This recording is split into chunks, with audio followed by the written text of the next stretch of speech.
Hey, I'm Christy and this is Protege, and this is a video about soaking seeds.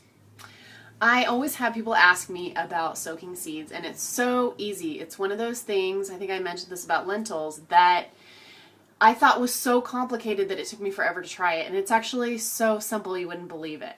And if you pay for sprouts, you're actually paying 10 times more than if you sprout seeds yourself, and it's really, really simple. An easy one to start with is sunflower seeds. And what I do is I go to Trader Joe's and they have, oops, this is upside down, but they have raw sunflower seeds. The seeds need to be raw or they are not going to sprout. If you cook them, you kill them. So what I do is I open the bag and I stick pour the sunflower seeds into this produce bag, and you can get a nut milk bag if you want, but what I am using right now is a reusable produce bag. I got this at Whole Foods. They're really cheap. They come in like a 4-pack. And so you put the seeds in here. This is key because it makes the entire process so much easier when you go to sprout. So you're going to put them in the bag, put them in a container. I use this bowl a lot because it's about the right size. Then you're going to fill it with filtered water.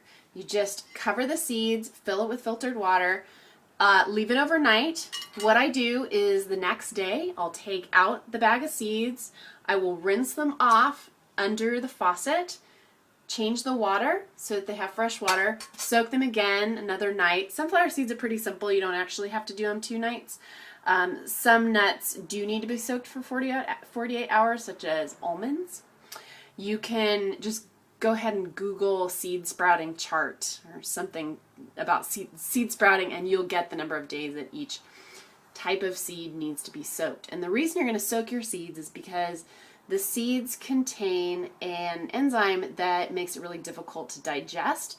If you soak the seeds, the enzyme is released and you can rinse it off and they're much more easily digested, which is great for people who eat a lot of nuts and seeds, and if you're raw, you probably do at least some of that. So you're going to soak them again. Then you can just remove the bag and hang it up somewhere. I hang it up on a hook that I have that just then drains right into the sink. So, and then you're just going to water the seeds a couple times a day. And I use filtered water. So, and you just kind of squish them around while you're watering them. Make sure that they all get wet and kind of move them around a little bit. They also need a little bit of sunlight. It's helpful. So I have them in front of the window. And you'll see after they'll start to sprout the second day, and you'll get these cute little sprouts coming out, and then they'll get bigger and bigger. You can let them go as long as you want. But this is a great way to sprout seeds. I find it much easier than using a jar. I know a lot of people use a jar with a mesh top. This is so much easier to rinse and move them around and keep them fresh and not have the mold problem that you can have with the jar if you're not careful. So that is so easy. And then what I do is once the seeds are sprouted, I'll use whatever seeds I need for whatever I'm making or whatever sprouts and keep some in the fridge. And then the rest of them I will stick in the dehydrator and just dehydrate the heck out of those little guys. So they still have all their nutrition, but I can put them in jars and use them later. So that's it. Super easy sprouting. And I do recommend starting with sunflower seeds.